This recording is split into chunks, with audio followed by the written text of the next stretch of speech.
안녕하십니까. 한눈에 알아보는 우리 나무라고 하는 나무도감 책을 집필한 박승철입니다. 오늘은 꼭두서니까의 구슬꽃나무 그리고 풍상수 이 두 종류의 나무들을 살펴보도록 하겠습니다. 구슬꽃나무는 좀 들어본 사람 있기는 하지만은 이 꽃도 아주 귀한 꽃입니다. 우리나라의 일속일종, 그러니까 딱 한 개밖에 없는 거죠. 구슬꽃나무는 일속일종으로 딱 하나밖에 없는 아주 귀중한 꽃인데, 이건 제주도의 서귀포 쪽이 원산지입니다. 원산지 아니고 자생지라고 해야 되겠죠. 이 구슬꽃나무는 우리나라뿐만 아니라 중국과 인도에도 살고 있기 때문에 이 구슬꽃나무는 제주도에 살고 있는 것은 우리나라 제주도가 자생지다 하는 그런 뜻입니다. 그래서 이 구슬꽃나무하고 또 풍상수라고 있습니다.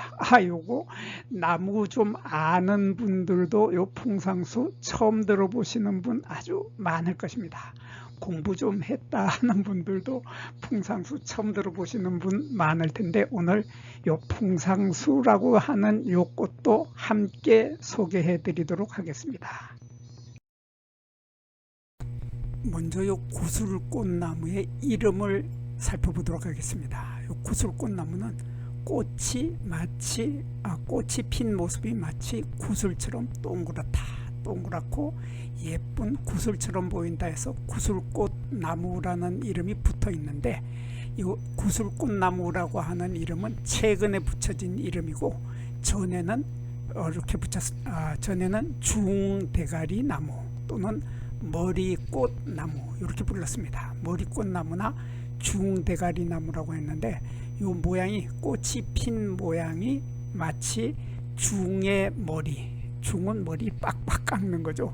빡빡 깎은 머리에 머리카락이 하나씩 나와 있는 것 같은 이러한 모습을 하고 있다고 해서 중대가리 나무라는 이름이 붙었는데, 이름이 좀 천박스럽다 해서 우리 국가 표준식물 목록에서 구슬꽃나무라고 하는 아주 예쁜 이름으로 바꿔서 이름을 붙여주었습니다.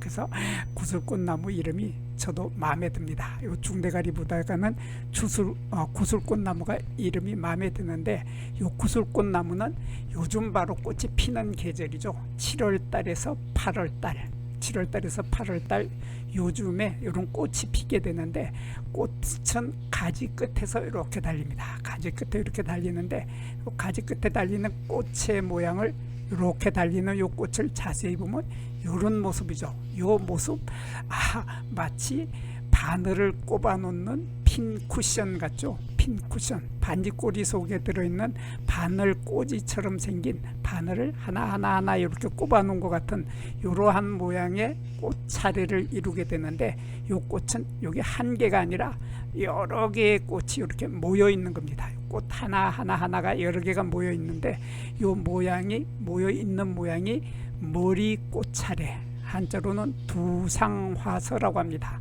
머리에 머리카락이 나는 것처럼, 동그란 머리에 머리카락이 막 나는 것처럼, 그래서 이것을 중에 머리카락이 나온 것을 연상해서 아마 전에는 중대가리 나무라고 불렀던 것 같습니다. 그래서 이렇게 머리꽃 차례에 꽃이 피는데, 요게 한 개가 요 꽃입니다. 요 한 개가 요 꽃인데, 요 한 개의 꽃을 자세히 보면은 요 꽃이 통꽃입니다. 요 아랫부분이 붙어 있는 나팔꽃이나 분꽃처럼 아래가 붙어 있는 거죠.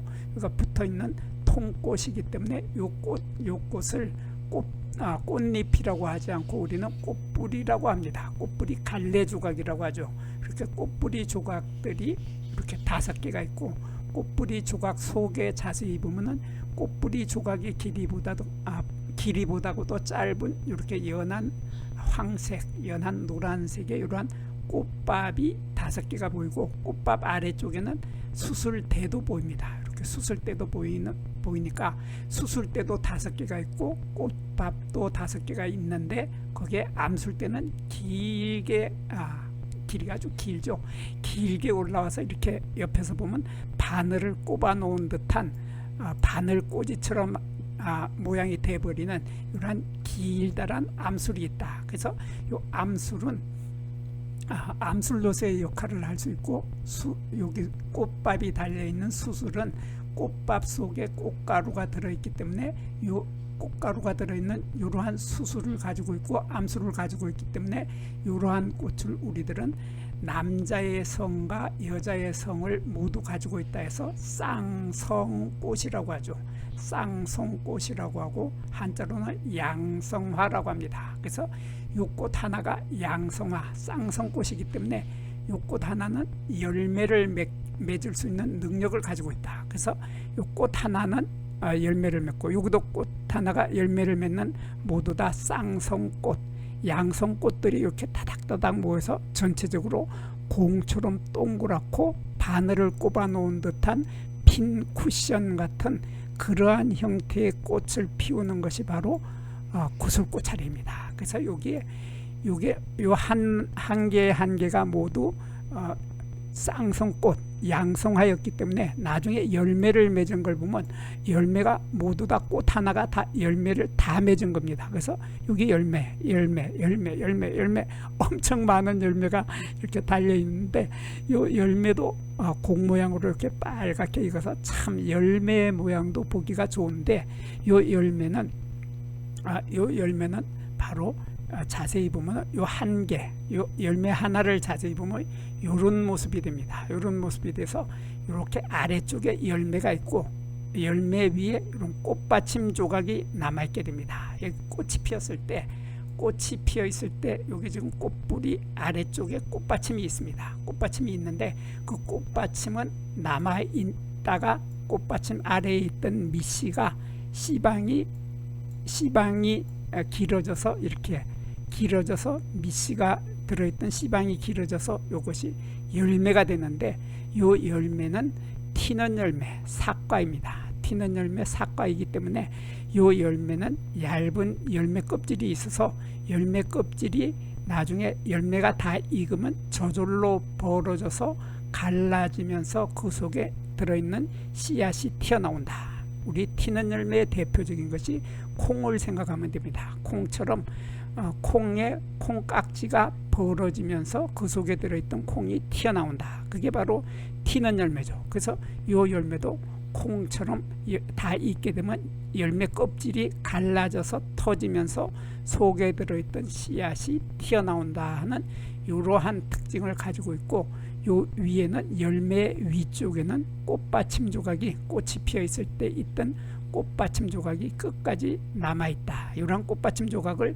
영구 꽃받침이라고 했죠. 영구 꽃받침, 한자로는 숙존악이라고 했는데 이러한 숙존악이 남아있고 숙존악 아래쪽에 열매가 이렇게 달려있다 하는 이러한 티는 열매, 사과, 티는 열매의 대표적인 것은 콩이 있으니까 콩꽃트리 같은 이러한 껍질이 있고 껍질 속에 씨앗이 들어있다 하는 이런 특징을 가지고 있는 이러한 꽃을 피게 되는 것이 바로 구슬꽃 나무인데, 구슬꽃 나무는 제주도가 우리나라의 제주도의 서귀포 쪽이 자생지죠. 서귀포 쪽이 자생지인데 이 구슬꽃 나무는 제주도에서만 자라는 것이 아니라 요즘은 요 구슬꽃 나무를 조경용으로 서울 지방에서도 키우고 있습니다. 그래서 원래 이 구슬꽃 나무는 추위에 아주 약한 나무였죠. 추위에 약한 나무이기 때문에 겨울에 서울 지방에서는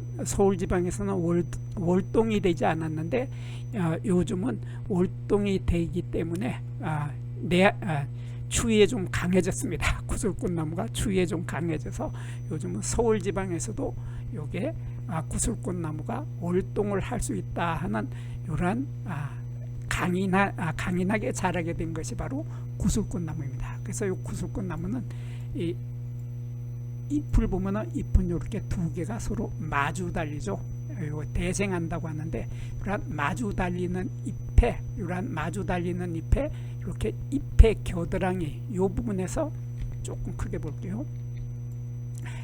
이렇게 잎이 두 개가 마주 달리는데 여기에서 입자루가 가는 줄기가 또 나오죠. 줄기가 나오고 줄기에서 다시 두 개의 잎이 나오고 여기에 꽃이 달립니다. 여기에 꽃차례가 맺히게 되는, 그리고 요 끝부분에 가지의 끝에도 이렇게 꽃차례가 달리는 이러한 형태로 이러한 형태의 꽃차례가 달리는데, 잎을 보면은 잎은 길게 이렇게 길게 뾰족해지죠.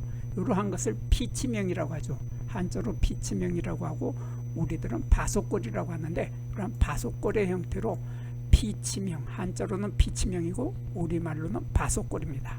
그런 바속골의 형태로 잎이 피는데, 이 잎에는 털이 있습니다. 털이 있어서 잎의 표면과 잎의 뒷면을 보면 이렇게 맥이 있는데, 여기 중심맥이 있고 이렇게 중심맥에서 견맥이 이렇게 갈라지죠.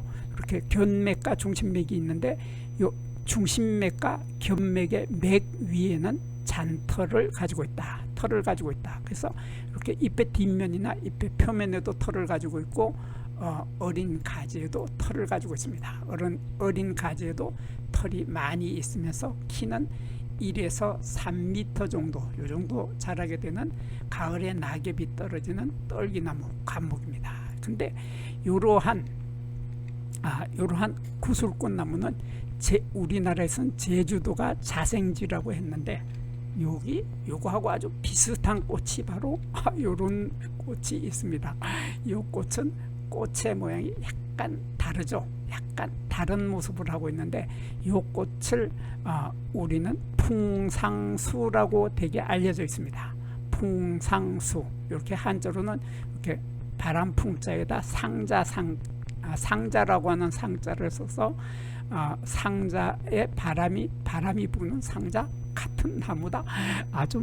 뜻이 좀 이상한데, 요 풍상수라고 하는 말은 중국에서 사용하고 있는 요 꽃의 이름이 바로 풍상수이고, 우리나라에서는 국가표준식물 목록에서는 이렇게 아주 어렵게 사람들이 잘 알아보지 못하고 공부 많이 한 사람들만 아는 척 할 수 있는 이런 어려운 말을 썼습니다.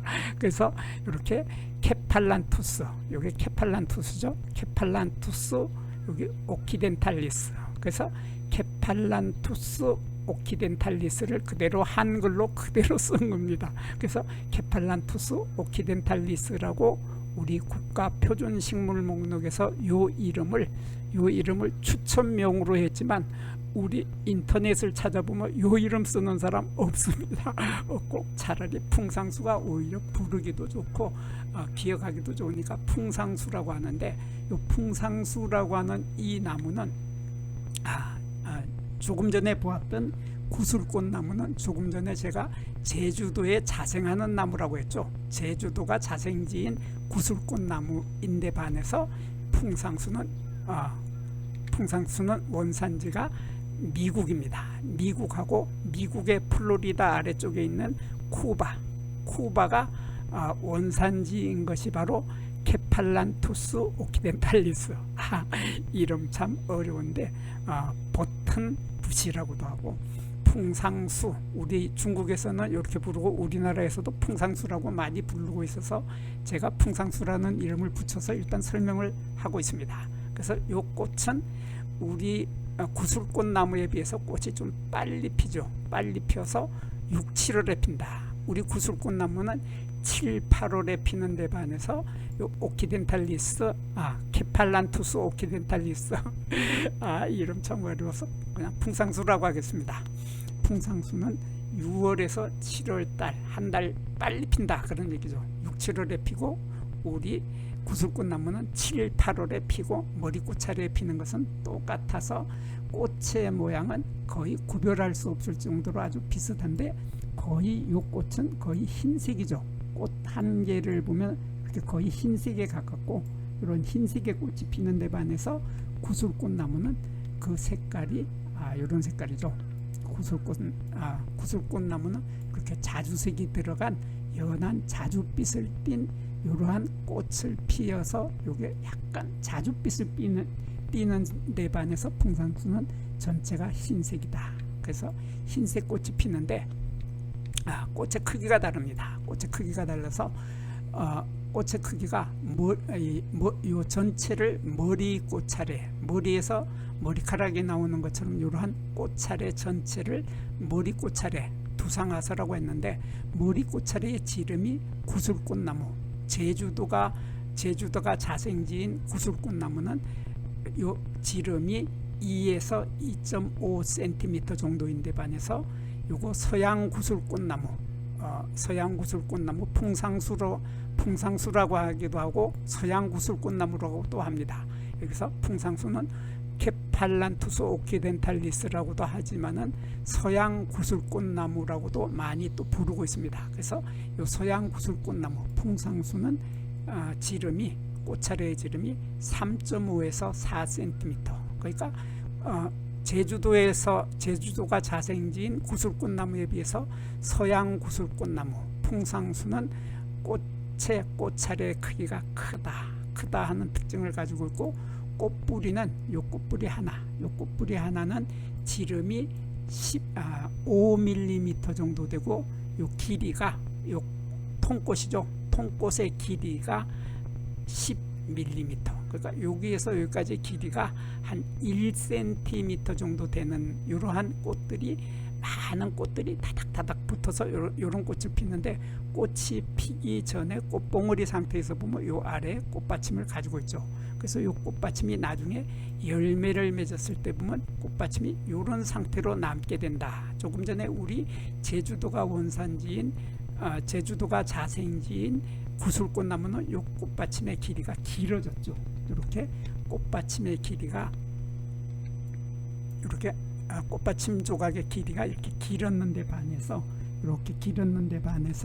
풍상수는 꽃받침의 길이가 짧다. 이렇게 짧은 상태의 꽃받침이 있었다 하는 것이 바로 여기 요 속에 꽃이 피었을 때 요 속에 초록색 부분에 꽃받침을 가지고 있는 겁니다. 그리고 꽃잎은 이렇게 5개의 꽃잎이 있는데, 하얀색의 꽃이 피는데 윤기가 짜르르 흐르는 것이 꽃 하나도 아주 예쁜 모양을 하고 있습니다. 예쁜 모양을 하고 있고, 이렇게 갈색의 꽃밥이 보이는데 꽃밥이 5개가 보이고, 수술대는 아주 짧은 수술대가 있어서 꽃뿌리 통부에 수술대가 붙어 있는 상태입니다. 붙어 있고, 갈색의 요 꽃밥에는 꽃가루가 들어있기 때문에 요 수술은 수술대로서의 제 역할을 모두 할 수 있고, 암술도 암술로서의 역할을 할 수 있고, 암술머리를 가지고 있기 때문에 이러한 꽃을 쌍성꽃이라고 하고 양성화라고 하죠. 그래서 이 꽃 하나는 모두 열매를 맺을 수 있다. 그래서 이 꽃 한 개 한 개가 다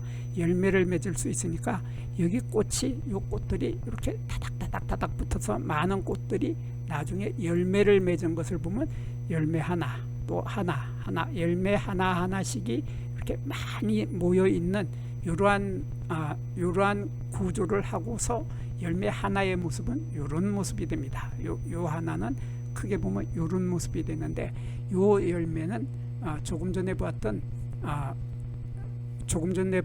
구슬꽃나무는, 다시 보겠습니다. 구슬꽃나무는 튀는 열매, 삭과라고 했죠. 삭과이기 때문에 여기 열매가 갈라져서 콩의 꼬투리처럼 이것이 갈라지면서 요 속에서 씨앗이 튀어나오는 튀는 열매다. 삭과라고 했는데, 여기에 비해서 풍상수는 요 열매는 굳은씨 열매, 한자로는 견과라고 합니다. 우리가 견과라고 하면 대표적인 견과는 바로 호두나 잣이나 호두나 밤이나 또 도토리나 이런 것들을 견과라고 하죠.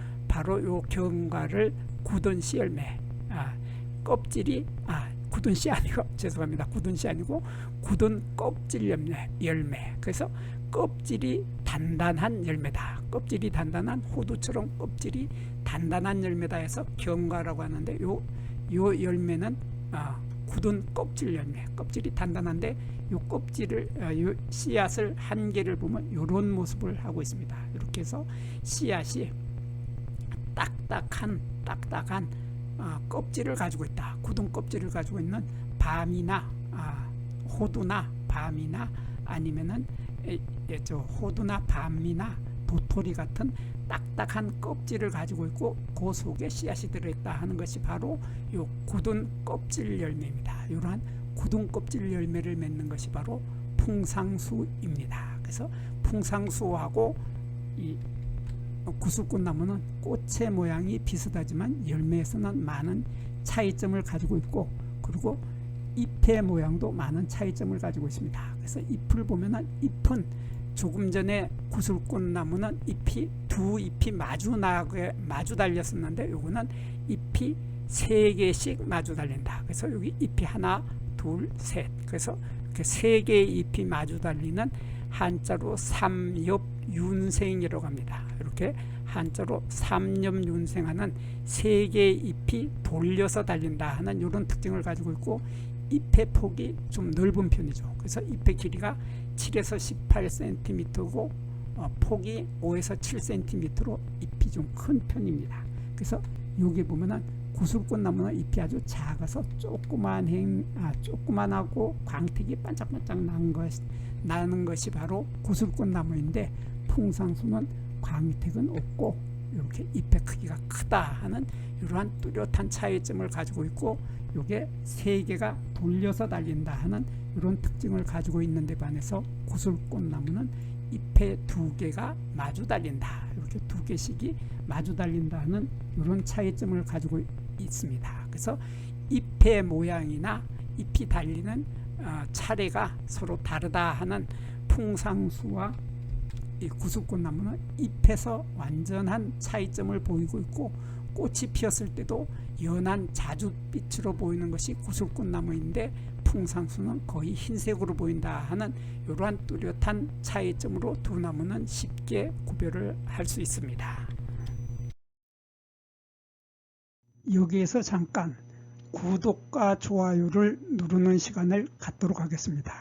여기 나무도감 공부는 박승철이 사진을 찍고 박승철이 글을 쓴 한눈에 알아보는 우리 나무라고 하는 나무도감 책을 펼쳐서 공부를 하였습니다. 공부를 하고 난 후에 만나게 되는 나무는 바로 내 친한 친구를 만나는 것처럼 반갑고 호기심 넘치고 흥미진진한 기쁨을 가슴 가득 안겨주게 될 것입니다. 오늘의 공부는 여기서 마치도록 하겠습니다. 감사합니다.